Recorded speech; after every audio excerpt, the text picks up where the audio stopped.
My name is Albert Spalding. I'm on the faculty of the Mike Ilitch School of Business at Wayne State University in Detroit. Wayne State University is a large public research institution, Carnegie Institution, and in that setting, the expectation upon faculty members is that we demonstrate excellence in teaching, research, and service.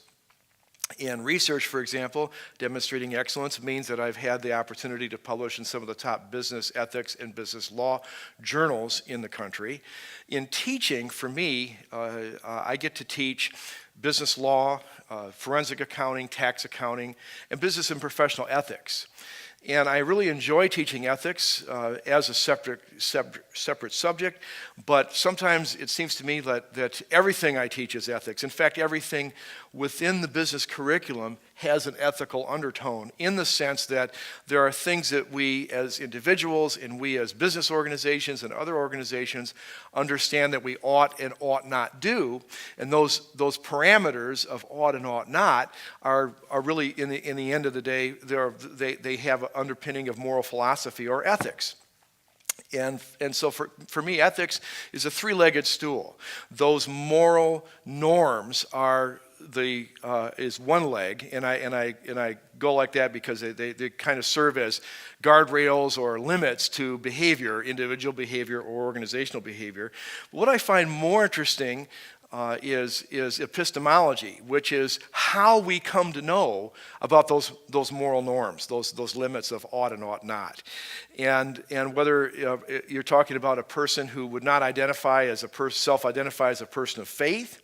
So sociologists tell us that a good predictor of how we end up arriving at our ideas of right and wrong largely come from how we're raised, our upbringing, also from our cultural influences.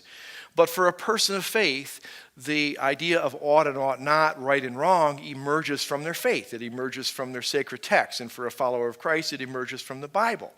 And so we have students from all over the world. We have a large population of Middle Eastern students in the Detroit area, Latino students, and then students from really visiting foreign students from all over the world. And that idea of how do you know what you know about right and wrong is compelling and interesting, and it forces every student to really consider their underlying sort of philosophical worldview and perspective.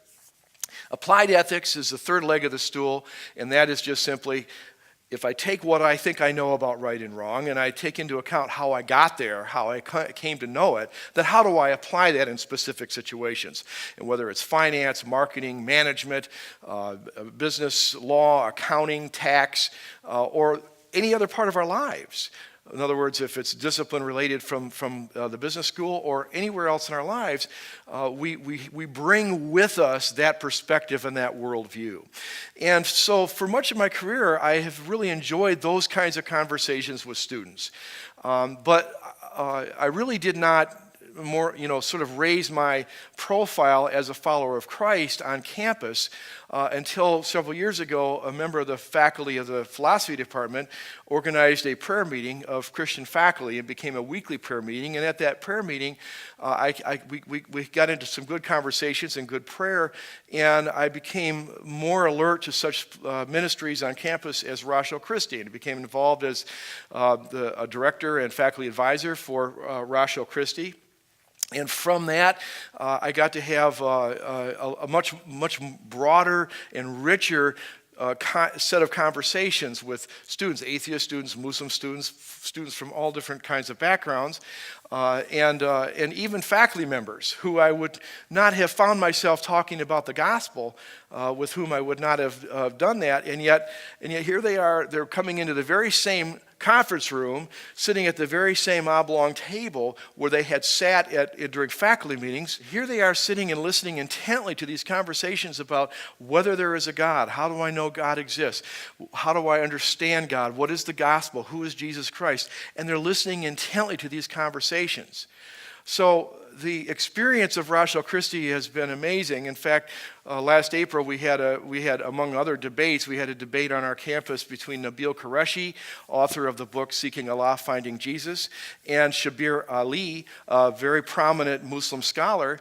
And we had 800 people in attendance. There were 7,000 streams live, going out all over the world during that event, and the YouTube video that RZIM has posted, because we partnered with RZIM and Moody Bible Institute.